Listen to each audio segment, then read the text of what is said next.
پہلے تو یہ سمجھ لیں کہ مسلمانوں کا نیا سال محرم سے شروع ہوتا ہے۔ محرم شریف سے اسلامی سال کا آغاز ہوتا ہے، لیکن اگر کچھ لوگ یہ سمجھیں بھی کہ ہم نے ان کا خیال ہو بھی جو اسلامی تعلیمات کے ساتھ اس طرح آگاہی اور واقفیت نہیں رکھتے کہ ہم نے شروع کرنا ہے جنوری سے، تو پھر بھی جب قومیں نیا سال شروع کرتی ہیں تو وہ تو اپنا محاسبہ کرتی ہیں۔ جشن تو وہ لوگ مناتے ہیں جنہوں نے ایک بہت بڑا کارنامہ سر انجام دے لیا ہو، اور جن قوموں کا حال یہ ہو کہ وہ دنیا کے ہر خطے میں پس رہے ہوں، اور جس ملک کا یہ حال ہو کہ وہاں کچھ لوگ سطح غربت سے نیچے زندگی گزار رہے ہوں، تعلیمی معیار بڑا پریشان کن ہو، لوگ انتہائی آزمائش میں وقت گزار رہے ہوں، لوگوں نے جشن منانے۔ ہمارے تو ذمہ یہ تھا کہ ہم حساب کرتے کہ یہ سال گزرا ہے، کتنی نمازیں میری رہ گئی، کتنے خیر کے کام تھے جو میں نہ کر سکا۔ ہمیں تو اس بات پہ رونا تھا کہ یہ سال بھی میری زندگی سے مائنس ہو گیا اور ابھی تک میں اپنے آپ کو تبدیل ہی نہیں کر سکا۔ ایک سال اور گزر گیا اور میرے اندر کوئی بھی پرہیزگاری، نیکی، خیر والی تبدیلی نہ آ سکی۔ ہمیں تو اپنا حساب کرنا تھا۔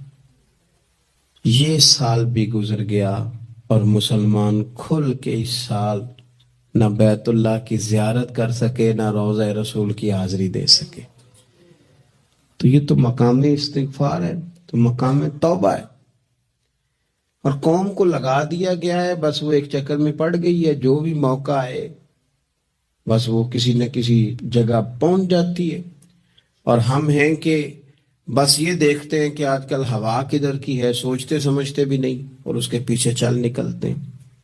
تو اس لیے ایک تو پچھلے سال کی غلطیوں سے اللہ سے معافی مانگیں، کمزوریوں سے، اور نئے سال کے لیے اپنے ارادوں کو وضو کرائیں، اپنی نیتوں کو صفائی دیں، کوشش کریں کہ یہ سال جو آیا ہے میں اللہ کی فرما برداری میں گزاروں گا، میں رسول اللہ صلی اللہ علیہ وسلم کی سنت کی اتباع میں گزاروں گا، میں اپنے دین کے لیے، ملت کے لیے، وطن کے لیے کچھ کر کے دکھاؤں گا، میں اپنی طبیعت کے اندر وہ چیزیں پیدا کروں گا کہ میرا وجود نفع والا ہو، میری بات نفع والی ہو، میرا کردار نفع والا ہو، میں کسی کو کچھ دے سکوں۔ شوق ایسا، اعلیٰ حضرت فاضل بریلوی رحمۃ اللہ علیہ، ذی الحج کی آخری رات تھی، اگلے دن محرم شروع ہونا تھا، تو آپ کے خادم کہتے ہیں کہ فرمانے لگے یار سال بدل گیا تو ہمیں بھی بدل نہیں جانا چاہیے۔ تو میں نے عرض کی حضور کیا مطلب؟ فرمانے لگے ایک سال اور کم ہو گیا ہے، اب ہمیں کچھ نیکی بڑھا لینی چاہیے۔ یہ ایک سال اور گزر گیا، اگر تھوڑی مہلت مل گئی ہے تو ان ایام میں رب رب کر لینی چاہیے، کوئی خیر ہمیں جمع کر لینی چاہیے۔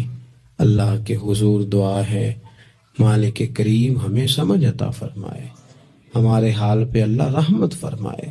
انسان کی زندگی میں جو چیزیں اسے بہت زیادہ نقصان دیتی ہیں اور بہت پیچھے چھوڑ دیتی ہیں، دنیاوی معاملات سے لے کر روحانی، اخلاقی، قلبی اور قرب الہی کے معاملات تک کو جو چیزیں نقصان پہنچاتی ہیں، ان میں ایک بڑی چیز غفلت ہے۔ ایک لفظ ہوتا ہے جو ہمیں اکثر سننے کو ملتا ہے کہ آپ کی توجہ نہیں ہے۔ یہ ڈھیر سارے لوگوں کا مطالبہ ہوتا ہے، اہل خانہ بھی مطالبہ کرتے ہیں، کئی موقع پر والدین بھی مطالبہ کرتے ہیں، غرباء بھی مطالبہ کرتے ہیں کہ امیروں کی ہماری طرف توجہ نہیں ہے۔ اور یہ بڑی لازمی سی بات ہے کہ کسی چیز پر جب توجہ رہتی ہے تو وہ چیز بہتر ہو جاتی ہے، اور جب عدم توجہی کا لوگ مظاہرہ کرتے ہیں تو وہ معاملہ خراب ہو جاتا ہے۔ یہ جو عدم توجہ ہے اسی کو غفلت کہتے ہیں۔ اور جب انسان کے مزاج پر غفلت طاری ہوتی ہے اور غفلت اس پر پوری طرح غلبہ کر لیتی ہے تو پھر اس کی زرخیز زمین کو وہ بنجر کرتی ہے۔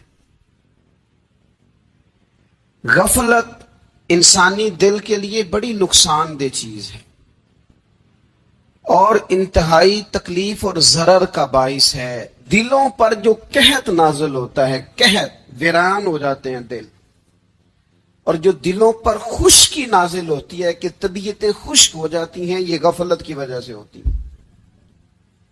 جو لوگ غافل ہو جاتے ہیں نا، اپنے معاملات کا دھیان نہیں رکھتے، دیکھیں نا، آپ کو کھانا کھاتے بھی غافل نہیں ہونا چاہیے۔ اگر کھانا بھی غیر معتدل کھا لیا جائے تو وہ انسان کی طبیعت کے لیے باعث ضرر بن جاتا ہے، نقصان کا باعث بنتا ہے۔ بات کرتے ہوئے بھی غافل نہیں ہونا چاہیے، کئی دفعہ جملے ایسے نکل جاتے ہیں جو انسان کے لیے پھر شرمندگی کا باعث بنتے ہیں۔ انسان کو غافل ہو کر کوئی کام نہیں کرنا چاہیے، غافل ہو کر، مدہوش اور بے ہوش ہو کر نہیں۔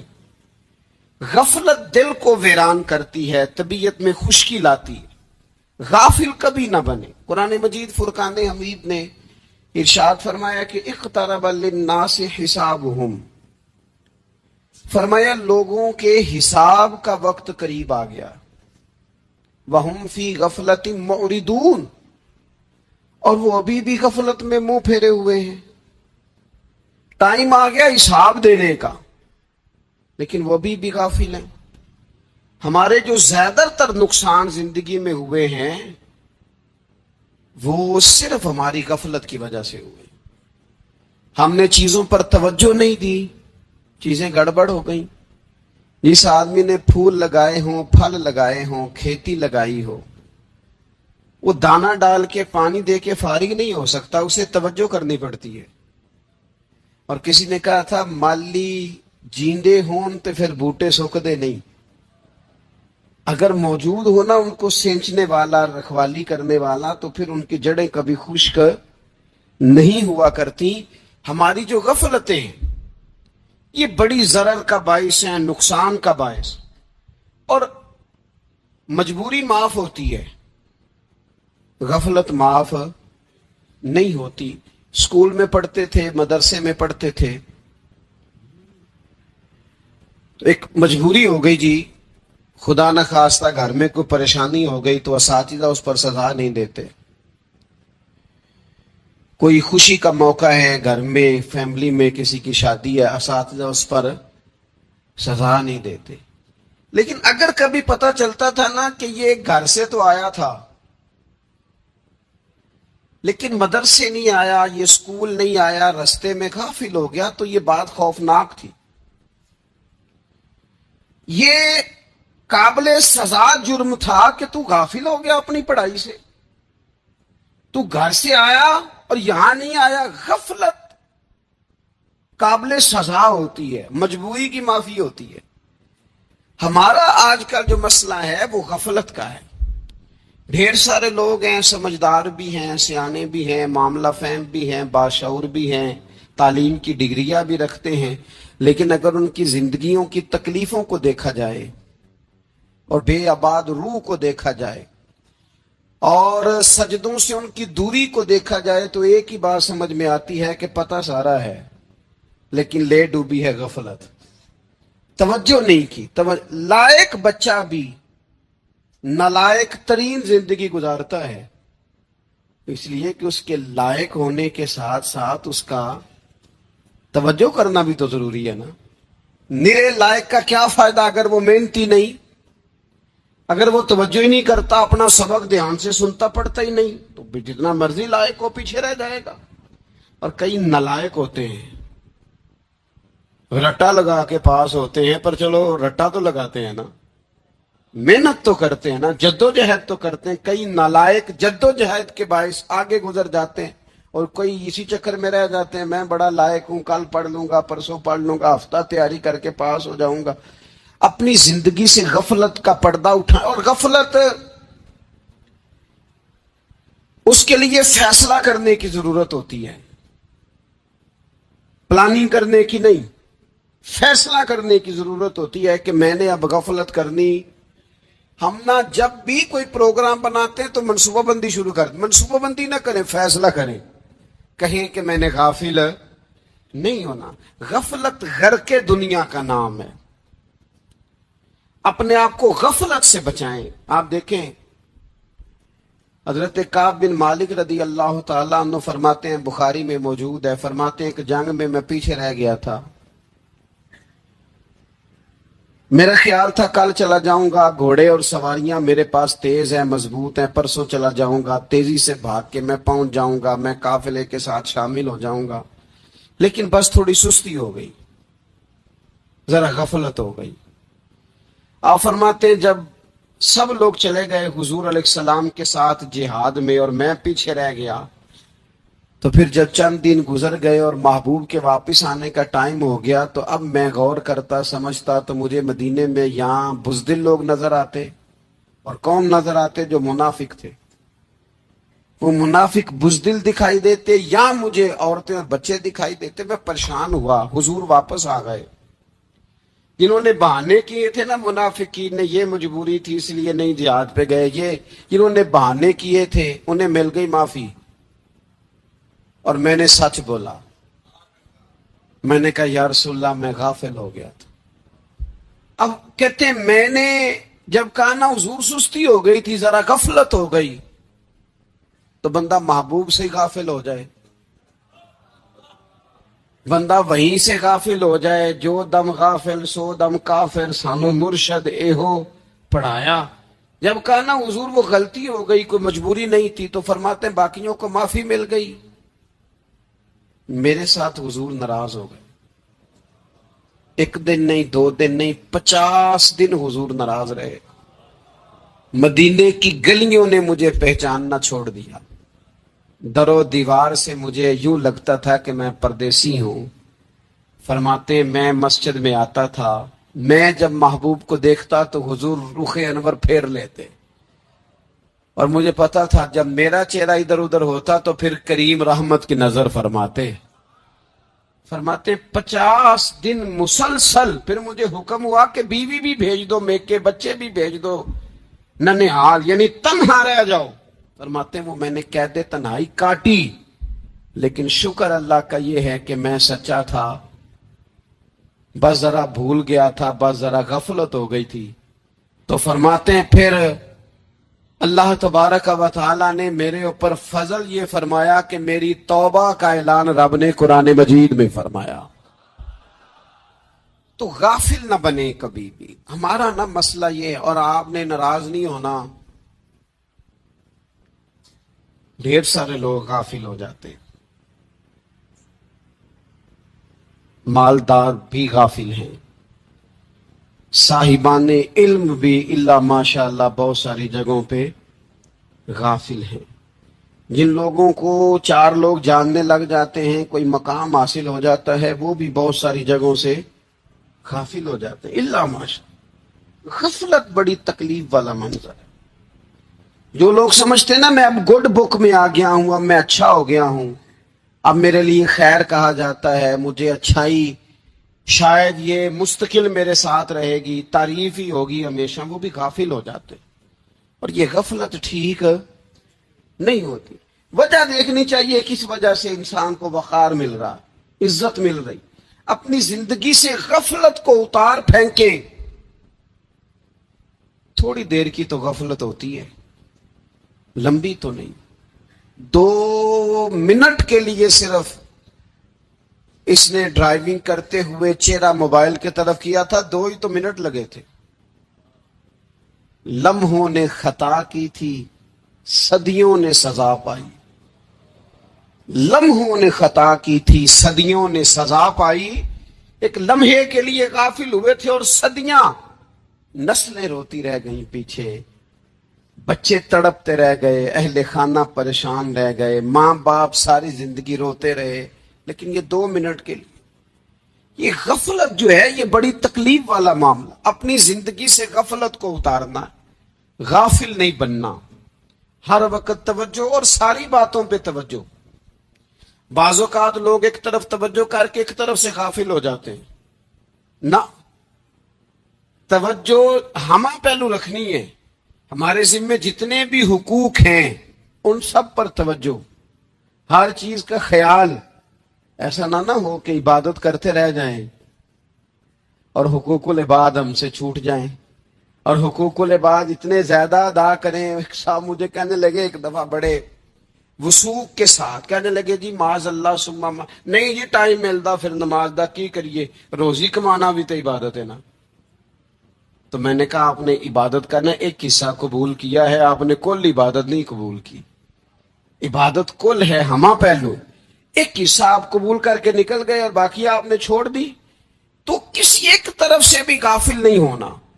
جتنی ذمہ داریاں ہیں، جتنی ڈیوٹیاں ہیں، ان سب کا خیال. اور جو بڑا آدمی ہوتا ہے، بڑا گھر میں بڑا ہو، قبیلے میں بڑا ہو، علاقے میں بڑا ہو، ادارے میں بڑا ہو، کلاس میں بڑا ہو، جو بڑا ہے اس کی تو ساری آنکھیں کھلی ہوئی ہونی چاہیے. ایک ایک پر اس کی نظر ہونی چاہیے کہ میری کہاں ضرورت ہے، کہاں مجھے اشک شوئی کرنی ہے، کس کے ساتھ میں نے کس طرح محبت کا رویہ رکھنا ہے. غافل نہ بنے. اچھا جی اب کیسے پتہ چلے گا کہ ہم غافل ہیں؟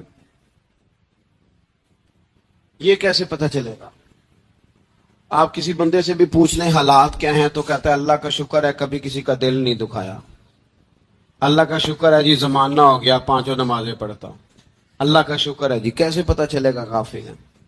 پہلی علامت ہمارے علماء اور صوفیاء نے غافل بندے کی لکھی ہے.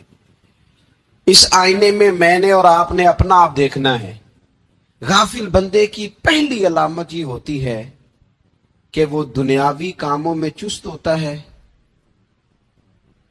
اور اللہ اور اس کے رسول کی فرما برداری میں سست ہوتا ہے. یعنی نماز کے وقت تو اسے نیند ستاتی ہے، پریشانی ہوتی ہے، لیکن اگر کسی جگہ مال مل رہا ہو، پیسے مل رہے ہوں، وہاں جانا ہو تو پھر اسے کوئی چیز بھی تنگ نہیں کر. دنیاوی کاموں میں چست ہوگا، یعنی ٹی وی کے آگے، موبائل کے آگے وہ گھنٹوں بیٹھا ہوا ہے.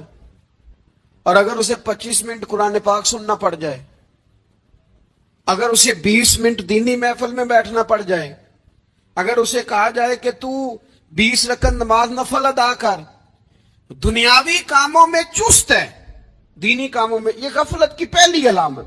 پھر ذاتی معاملات پہ پیسہ خرچ کرنا ہو تو ڈھیر سارا ہے، کسی غریب کی مدد کرنی ہو تو. وہ ہمارے ایک دوست ہیں، وہ اکثر کہا کرتے ہیں، وہ کہتے ہیں آج کل کسی سے کہنا فلائی کام میں، دینی کام میں، کسی کی مدد میں کچھ 4 پیسے خرچ کرنے ہیں تو لوگ کہتے ہیں ہاتھ تنگ ہے. ہاں کوئی سستا پلاٹ ملتا ہو نا، اور اگر یہ سمجھ آ جائے کہ وہ مجبور ہے بیچارہ بیچنے والا، تو پھر کہتے ہیں میں 2-3 دوستوں کو پھاڑ لے سا. ذاتی کاموں میں جب بندہ چست ہو اور دینی کاموں میں سست ہو تو مطلب یہ ہے کہ بندہ غافل ہے. پہلی علامت غفلت کی. اور غفلت کی دوسری نشانی یہ ہے کہ انسان گناہ کے کاموں کو معمولی سمجھنے لگ جاتا ہے. یہ غافل بندے کی نشانی ہے. گناہ کو معمولی سمجھتا ہے، چھوٹا سمجھتا ہے. آج کل لوگ کہتے نہیں میں کو اکیلا کر رہا ہوں، ساری دنیا ہی کرتی ہے. اور جناب کیا ہو گیا اگر یہ غلطی ہو گئی تو بندے سے ہو ہی جاتا ہے. گناہ کو معمولی سمجھنا، چھوٹا سمجھنا اور کہنا پھر کیا ہو گیا ہے، انسان سے غلطی ہو جاتی ہے. آپ دیکھ لیں کہ سینکڑوں بیسیوں گناہوں کا بوجھ ہمارے سروں پہ ہوتا ہے، لیکن کوئی ہمارا دبدبہ ہے، کوئی ہماری گفتگو ہے، کوئی ہمارے جملوں میں خود پسندی ہے، کوئی ریاکاری ہے، کوئی تصنع ہے. یہ غافل بندے کی علامت ہے. نبی اکرم صلی اللہ تعالی علیہ وآلہ وسلم نے فرمایا مومن اپنے گناہوں کو پہاڑ کی طرح سمجھتا ہے. یہ بخاری میں حدیث ہے. مومن پہاڑ کی طرح جانتا ہے اور وہ ڈرتا ہے کہ کہیں وہ پہاڑ اس کے اوپر گر نہ جائے، یعنی کہیں مجھے میرے گناہ کی سزا نہ مل جائے. چھوٹے گناہ کو بھی پہاڑ جانتا، یار مجھ سے غلطی ہو گئی، مجھے ٹھیک کر لینی چاہیے، مجھے معافی لے لینی چاہیے، مجھے توبہ کر لینی چاہیے. مومن اپنے اوپر گناہ کو پہاڑ کی جانب سمجھتا ہے. اور حضور علیہ الصلوۃ والسلام فرماتے ہیں کہ یہ جو فاسق اور فاجر ہوتا ہے نا، اللہ کا نافرمان، یہ گناہ کو مکھی کی طرح سمجھتا ہے.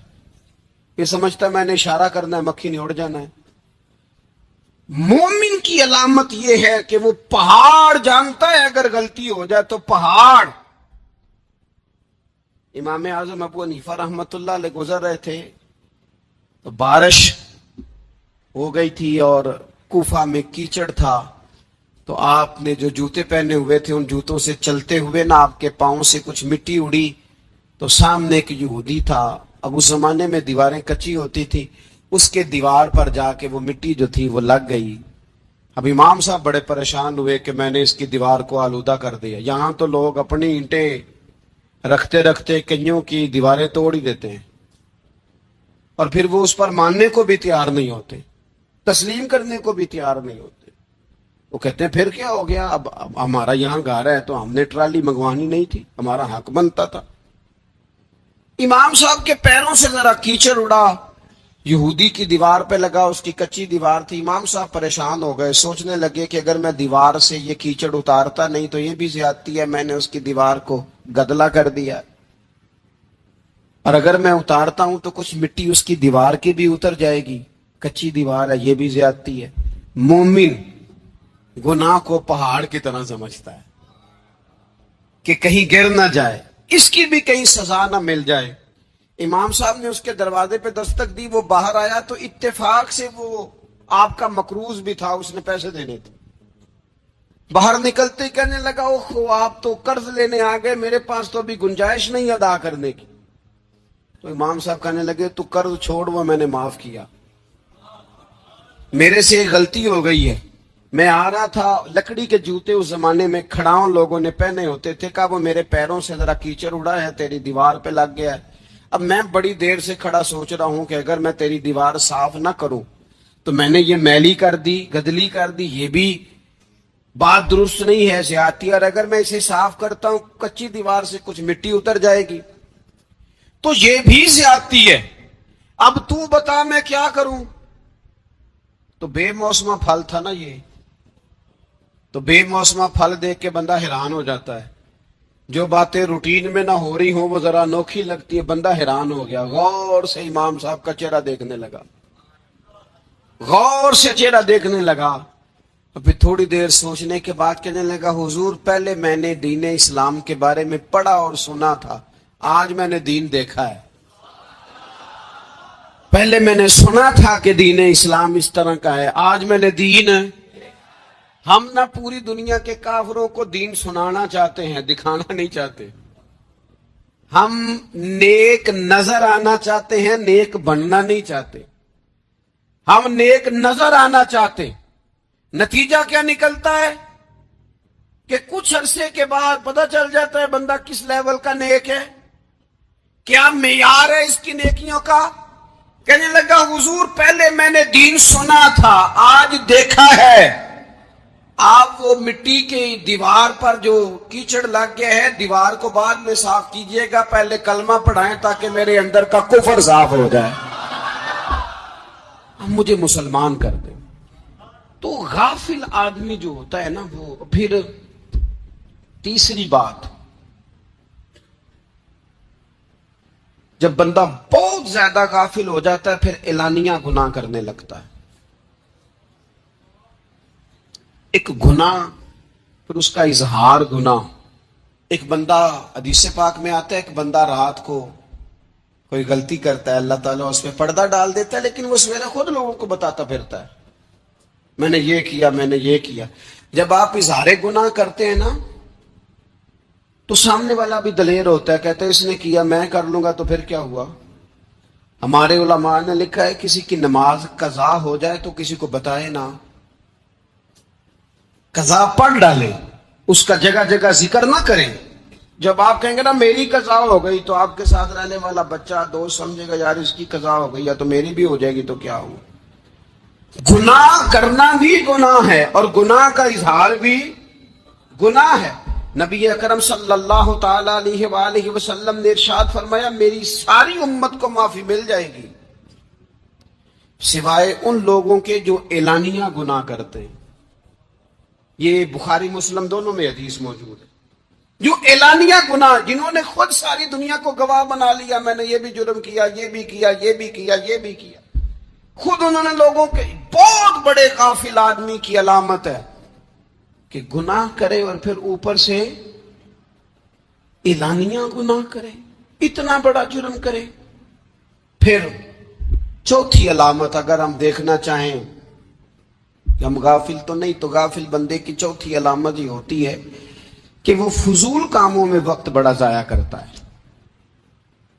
فضولیات میں ادھر بیٹھے ہیں، ادھر بیٹھے ہیں، یہاں گپ شپ ہو رہی ہے، وہاں موبائل دیکھا جا رہا ہے، پھر کچھ ٹائم ملا ہے تو پھر کہیں دور دراز کسی ہوٹل پہ کھانا کھانے چلے گئے، پھر کچھ ٹائم ملا تو چلو نکلتے ہیں ذرا کوئی ہفتہ سیر کر آتے ہیں، یہاں گپ شپ ہے، فلاں کو ڈسکس کر لیتے ہیں، فلاں کے بارے میں بات کر لیتے ہیں، سیاسی تبصرے کر لیتے ہیں، یہ تھوڑی گفتگو ہو جاتی، چلے محلے داروں پہ تبصرہ شروع کرتے ہیں، کون روٹی زیادہ کھا رہا ہے اور کس کے پاس پیسے زیادہ آ گئے، چلو جا کے پتہ کرتے ہیں۔ حالانکہ یہ پتہ نہیں کرنا چاہیے تھا، پتہ تو اس کا کرنا چاہیے تھا جو بیچارہ کل سے بھوکا ہے، خبر تو اس کی رکھنی چاہیے تھی جس بیچارے کے گھر میں بچوں کے لیے پہننے کو کپڑے موجود نہیں ہیں، اس پر تبصرہ یہ کرتے ہیں کہ یہ محنت کیوں نہیں کرتے، اور اگر کسی پر اللہ عطا کر دے پھر حساب ضرور لگاتے ہیں کہ ذرا معلومات کرو یہ اتنی جلدی آگے کیسے نکل گئے۔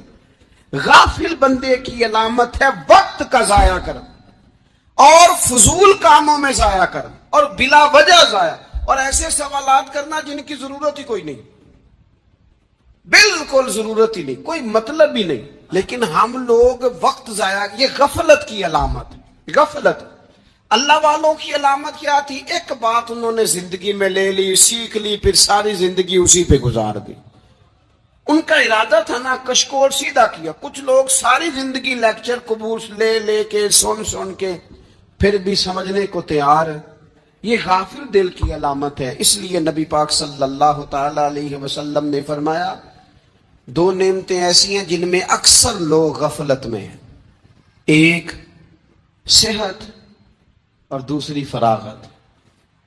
لوگ بلا وجہ وقت ضائع کرتے ہیں۔ اللہ نے صحت دی ہے، کسی خیر کے کام میں لگائیں۔ اگر آپ کے پاس فارغ وقت ہے تو قرآن پاک کو یاد کریں، ترجمہ اور تفسیر سے پڑھیں، محبوب پاک علیہ السلام کی احادیث کو یاد کریں، اللہ والوں کی باتیں سنیں۔